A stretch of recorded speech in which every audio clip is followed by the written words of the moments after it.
আজকে মেয়েদের family problem নিয়ে কিছু কথা বলবো। আগে ভিডিওতে একটা লাইক আর 3টা কপি লিংক করেন, তারপর কথা শুরু করছি। মেয়েদের ফ্যামিলি প্রবলেম নিয়ে বলতে গেলে রাত ফুরিয়ে ভোর হয়ে যাবে, অথচ মানুষ ভাবে মেয়েদের বোধহয় কোনো সমস্যাই নেই। একটা সময় পর মেয়েরা তার পরিবারের কাছে একটা বোঝার মতো হয়ে যায়। কেউ ভালো করে কথা বলে না, সবার চোখের কাঁটা হয়ে থাকতে হয়। সবসময় তাকে চোখে আঙ্গুল দিয়ে বুঝিয়ে দেয়া হয় যত তাড়াতাড়ি বিয়ে দিয়ে শ্বশুরবাড়ি পাঠানো যায় ততই ভালো। কখনো কোনো বিয়ের সম্বন্ধ এসে ফিরে গেলে সমস্ত দায়ভার যেন মেয়ের উপরেই পড়ে।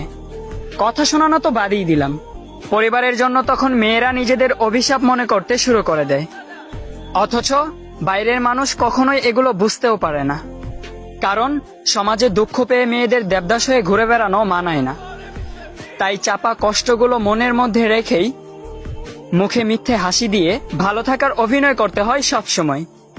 আর এটাই মেয়েদের জীবন।